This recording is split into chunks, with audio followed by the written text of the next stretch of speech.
You found it. Your home for the best content on your favorite team, the Fighting Tigers of LSU. Do us a favor. Subscribe to the channel. Leave your comments below. Be sure to smash that like button.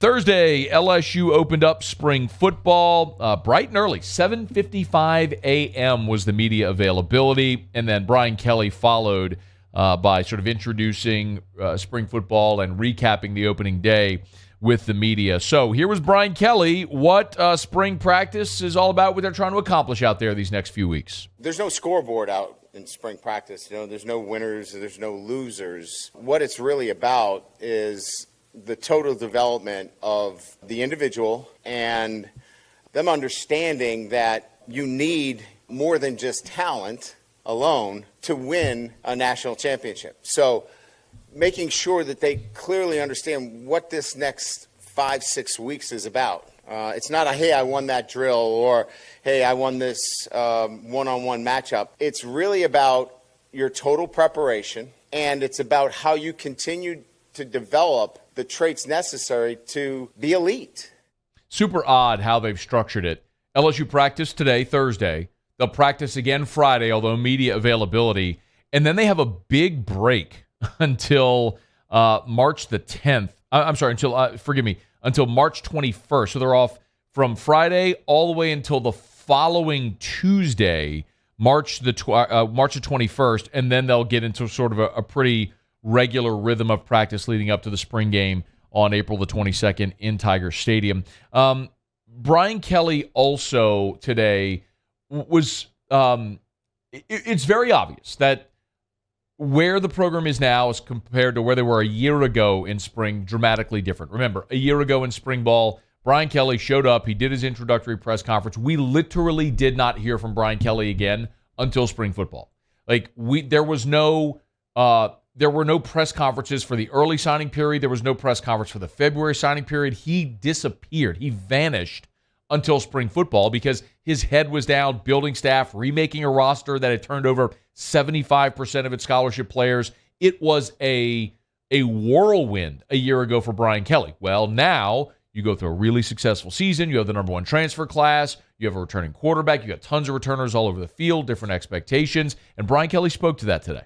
Collectively as a team, we couldn't talk in these terms last year. We were talking about how to practice. We were talking about, not going on one knee during practice, taking your helmet off, throwing your helmet. We were talking much more about emotional control, guys trying to figure out, where they were and what their place was. So you can imagine from my perspective and the coaches, it's great when you can go out into a drill and just talk about competing and not about whether you won or lost the drill, but whether you used really good technique.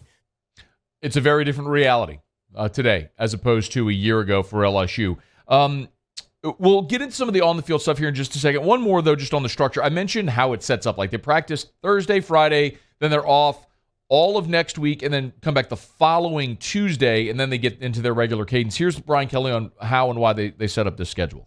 So it allows us to kick into longer hours with the team once you go into spring ball. You're able to elongate the hours and have more contact time. So it allowed us more contact time with the team. And then it allows you to, elongate the schedule because you don't have to count these days that we're at break. We also have the Easter break where we don't have to count days. So it just allows us the ability to spend more time in terms of meeting and contact hours with our football team. So that's kind of the tactic, if you will, in terms of trying to spread it out over a longer period of time. That makes a lot of sense. You essentially get 6 weeks with your team on the field in meeting rooms as opposed to a condensed period if you were to shrink spring. We've seen coaches in the past split spring around spring break for this purpose or to give guys sort of a break or a rest. But tactically, how Brian Kelly described it there was pretty interesting, why they've structured it the way that they have. As far as on the field, there's a lot of different things, maybe most notably a couple of spots where they're thin in spring, and one of them is at the running back spot. Yeah, they're working through the injuries that they suffered. You know, they're out there at practice. They've been great in terms of their rehab, and, certainly Josh is the closest in terms of being able to come back and, do some more drill work in the spring. Armani will not be back until camp. And, certainly Trey Hawley's going to get a lot of work, and he did today. Matter of fact, he grabbed me in the hallway, and, and typically as a freshman, you can imagine there were some errors, and he was looking for Coach Wilson and, wanted to apologize. I was like, just keep showing up. Just show up every day. You're going to be fine. And he's got a great motor. He's got a great attitude. He's got all of the things that you want. It's just the first day, and he's swimming. So you're going to see the freshman. Remember, Josh Williams got hurt and sort of missed the end of last season. Armani Goodwin with the hamstring injury missed a bulk of the season a year ago. Goodwin averaged nearly 6 yards a carry. When he was healthy, he was really good. But it's evidence of, man, it's more important to be healthy for fall than to rush back to take spring reps for guys.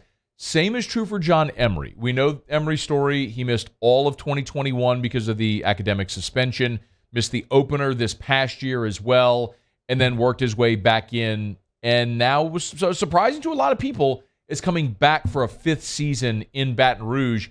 But John Emery was not on the practice field on Thursday, and Brian Kelly talked about why. John is focused strictly right now on his academics, and so he's got some marks that he has to hit from an academic standpoint before we talk about football with him. That was the deal with John, is in talking to his family, is that if his primary focus was academics and taking care of his degree, then we would have a conversation about football. And so right now his focus is 100% on that. I think we all know what John Emery's potential is. We've seen it.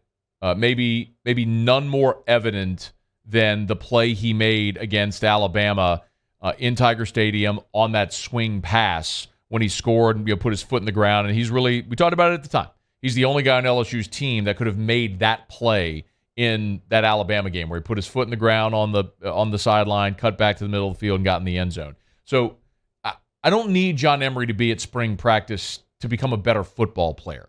We know what John Emery is athletically. I need John Emery to be available. I need John Emery to get his academics in order. And good for Brian Kelly, by the way, for being very upfront and having that conversation with John Emery, his family, saying if you come back, the spring is going to be about getting your grades in order, getting your degree, so that way when the fall comes, you can focus on football, and that's pretty clear that's where they are. So running back one spot, that was thin. The other, which we sort of knew was going to happen, was on the offensive line. And cue play number 9, please, Muse. Here was Brian Kelly talking about the issues there at the line of scrimmage. We're really thin on the offensive line, and so the charge will be, after today, really focusing on shoring up that group. Now we've got guys coming, right? We've got guys that are out, and and I'm not here to say that we've got an issue with a second group. We just have some young guys that are playing right now that it's really a first time out there. But we've got to shore that group up. When we shore that group up, we've got some talented players out there. We talked a lot about the offensive line already earlier this week, especially with the addition of Lunsford, the transfer from Maryland, who will be here during the summer. And Lance Hurd, not an early enrollee, so Lance Hurd, the 5-star, is coming as well this summer. So as Brian Kelly said, we got guys coming, and you do, but I think the biggest opportunity right now is for Marlon Martinez. Charles Turner is going to miss spring because of injury. He was your incumbent starting center. But late in the season, we saw Marlon Martinez get a lot of reps at center, and now he's going to get all of the first-team reps. Bo Bordelon, the redshirt freshman, is going to transition and take some reps at center as well. But this is a massive opportunity for Marlon Martinez. Brian Kelly talked about it.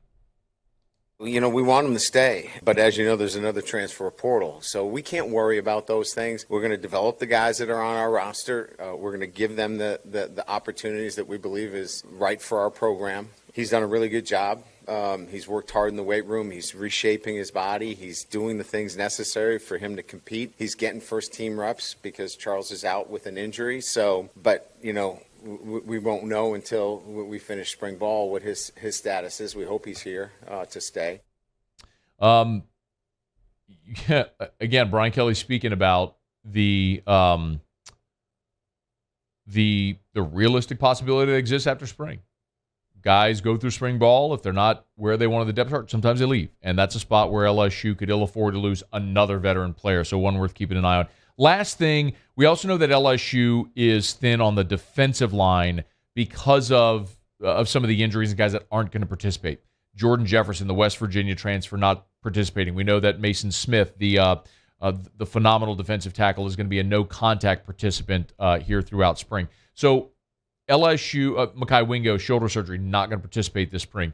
So they're going to be thin at numbers there, but Brian Kelly was talking about the opportunity that a lot of these transfers on the defensive line have to make an immediate impact. I mean, I think it's pretty clear that some of the defensive players that we brought in, Ovie Agufu, Omar Spates, I think, Jefferson, to name a few, are going to be guys that are going to be impactful. The depth at the cornerback position, all of them are really talented players. Watching one-on-one today, it looked pretty good. There's some things that we'll continue to evaluate. It's day one, but I'm pretty confident that the transfers that we brought in will make an impact, and in particular on the defensive side of the ball. Brian Kelly recapping day one of spring football, setting the stage for the next 6 weeks or so out there at the Charles McClendon practice facility as Tigers getting set, geared up for year 2 under Brian Kelly. Hey, thanks so much for watching. Please leave your comments. I love to interact, and be sure to hit the red subscribe button below.